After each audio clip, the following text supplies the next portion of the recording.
Hi, so today we're going to be looking at urban development and public health in the 18th and 19th centuries, seeing how it developed through the industrial period.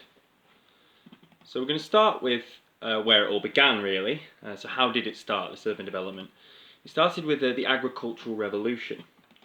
So at the beginning of the 18th century, Britain was a rural society. There were about 5 million people, and the vast majority of them lived in the countryside. Newly invented techniques such as crop rotation and mixing fodder crops to sustain livestock. This increased yield. And this, combined with irrigation, led to a positive cycle of increased productivity, which in turn led to a massive increase in food supply.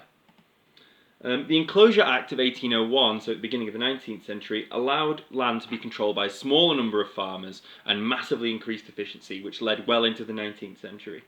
So crop yield in Britain was up to 80% higher than the continental average during this period. So how did this drive urbanisation? How did this fuel urbanisation? So the boom in food supply, increased efficiency and increased efficiency at the farms caused overpopulation and unemployment in the countryside. And subsistence farms and the rural labour force, were displaced by enclosure. A lot of them moved off and were forced to move to urban areas.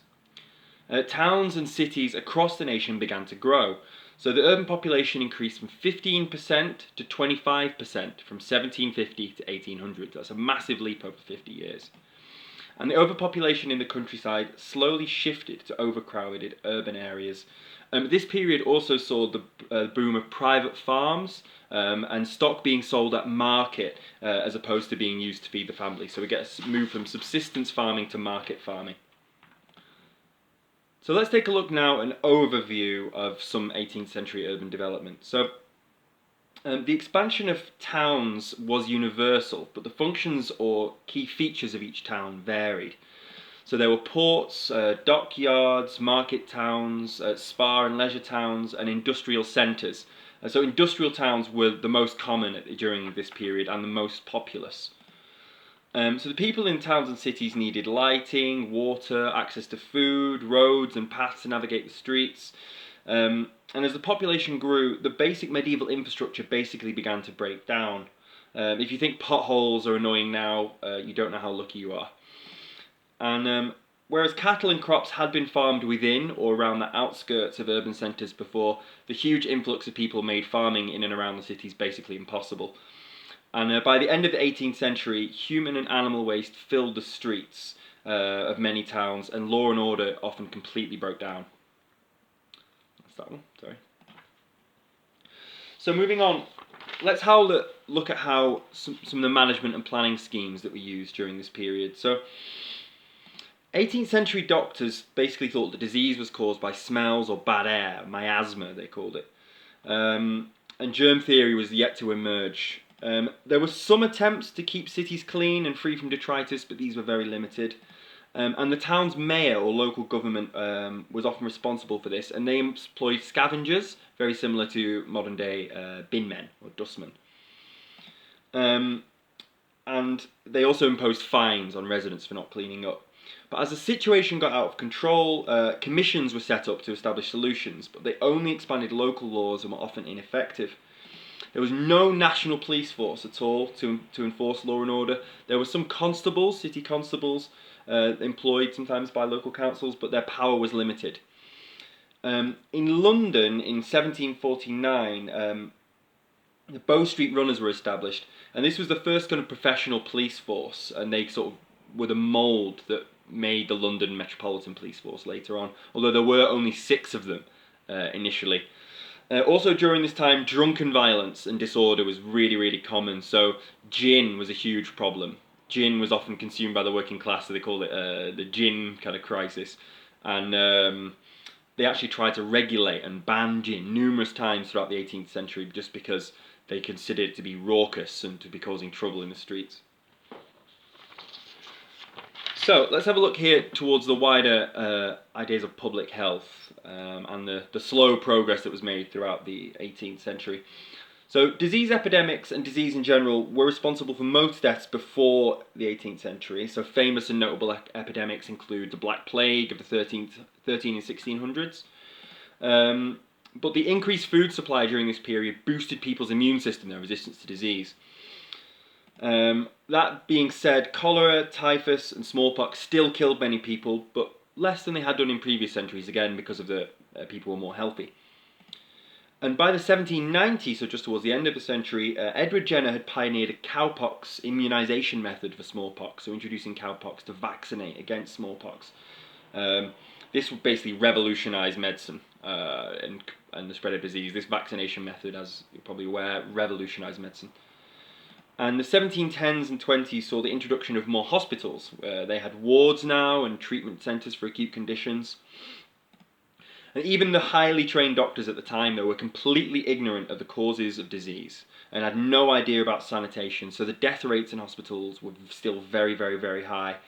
But there was some research and study to further advance knowledge being conducted in the hospitals. But again, it's very limited during this period, very slow progress, no knowledge of real disease, the cause of disease or sanitation. So now let's look ahead to the 19th century as we cross into the 19th century. Unfortunately, the squalor worsens. So the population and urbanization boom of the previous century had continued into the 1800s. Town planners were always overwhelmed, housing was often hurriedly built with no regulations whatsoever. There were crooked walls, a lack of plumbing or toilet facilities, there were damp or cramped conditions, and neglect on the part of landlords, government and councils. This was often the culprit. They just threw up houses. There was a great deal of neglect going on. But in their defence, the defence of landlords, there had never been any urbanised population before to this extent anywhere on Earth. So they were dealing with a very new phenomena. So an 1832 cholera and 1838 typhoid epidemic did force the government to investigate sanitation and disease. Edwin Chadwick they contacted to commission a report into disease, which he pointed out a direct link between squalid living conditions and sewerage and all that, and the rising numbers of deaths. The government was concerned about rising number of deaths, largely for economic reasons. It was becoming very expensive. Many people dying so young and filling the cities with squalor and disease. So let's take a look at another key issue here of public health in the 19th century, and this is pollution. So pollution was a huge problem. The factories churned out fumes, and homes were burning coal to keep warm, coal as opposed to wood. And smog, being a portmanteau of smoke and fog, sometimes filled the streets so that a person couldn't even see a few meters ahead, or even the hand in front of them. And Francis Russell, the son of the former Prime Minister, published an 1880 public health leaflet warning about the dangers of sulphurous smoke. He claimed that 2,000 Londoners, had literally choked to death. But to be fair, this also happened in other big industrial cities like Manchester and Liverpool. So acid rain, so these are downpours that killed plants and animal life and spoil water supplies.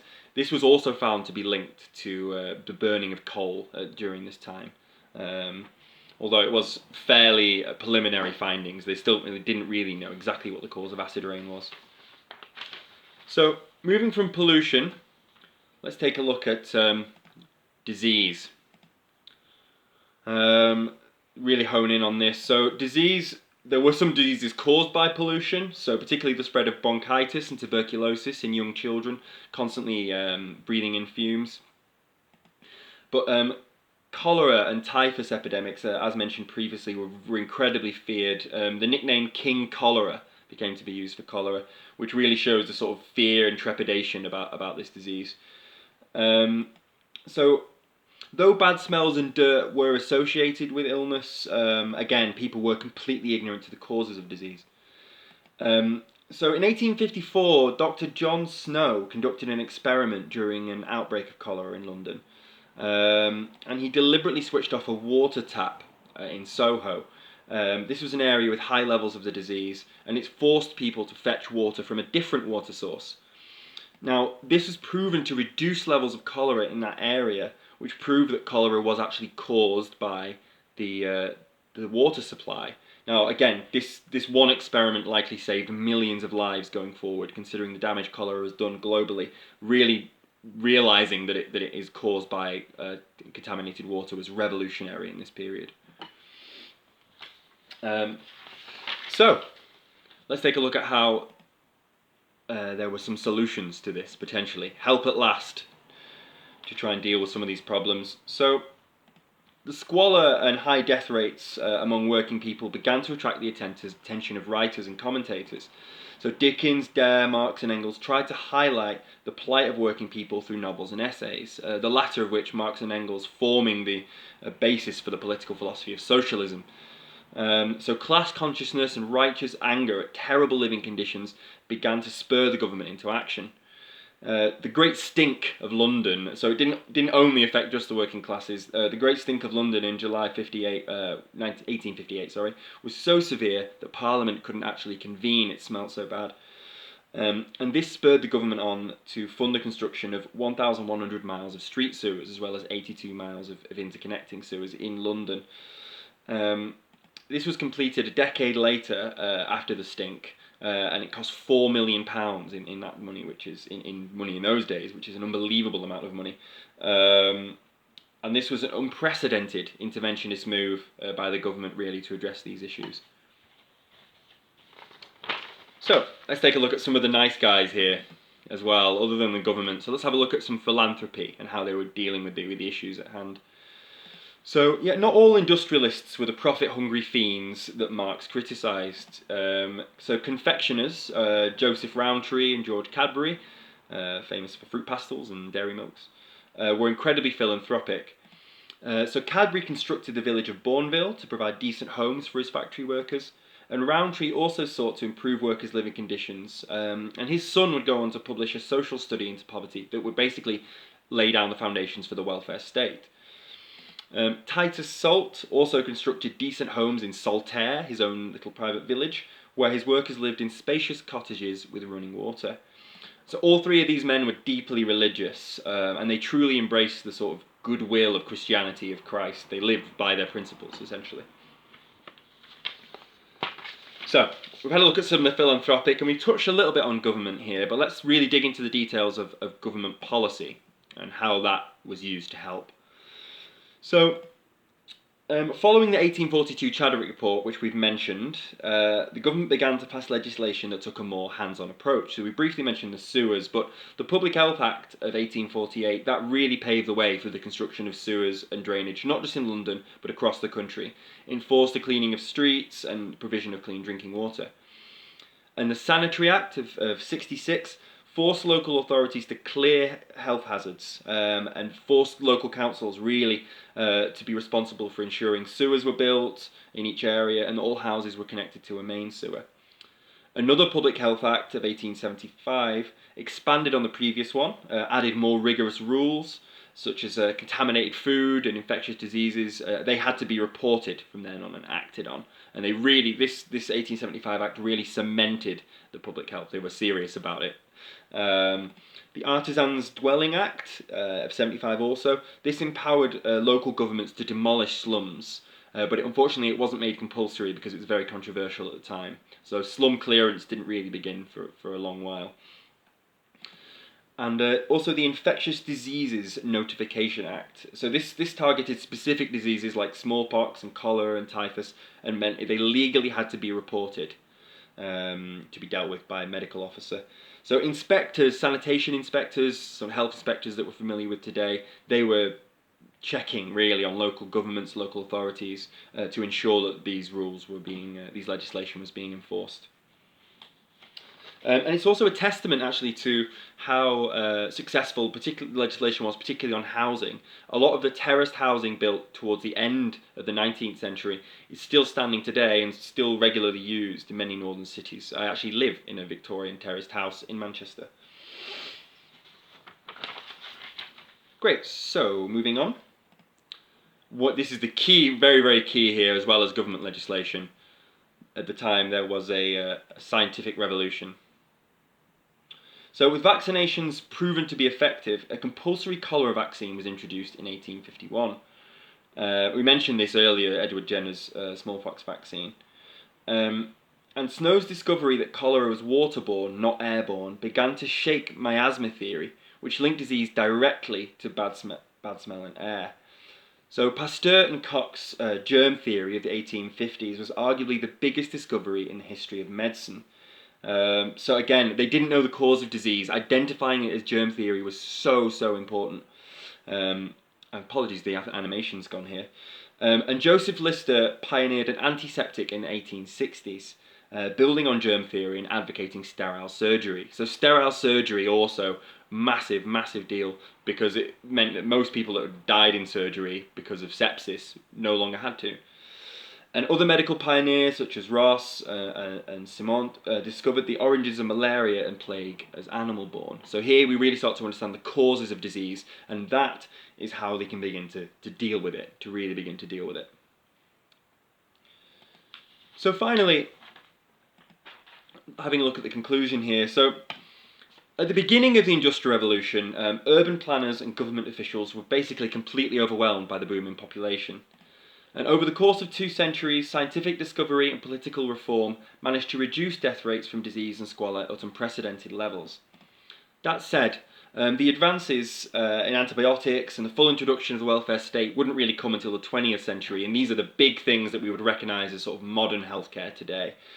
And though we can be critical of the Victorians for not doing enough to help the poor or help the terrible conditions, this was, again, the first instance of urban industrialisation in the history of humankind, so we have to be a little bit forgiving of them for being slow to adapt.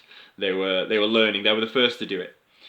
So overall, towards the end of the 19th century, there was a lot of progress made, and I think conditions were certainly a lot better for people living at the end of the 19th century than they were at the beginning of the 18th century. So thank you very much for listening. Cheers. Thanks a lot.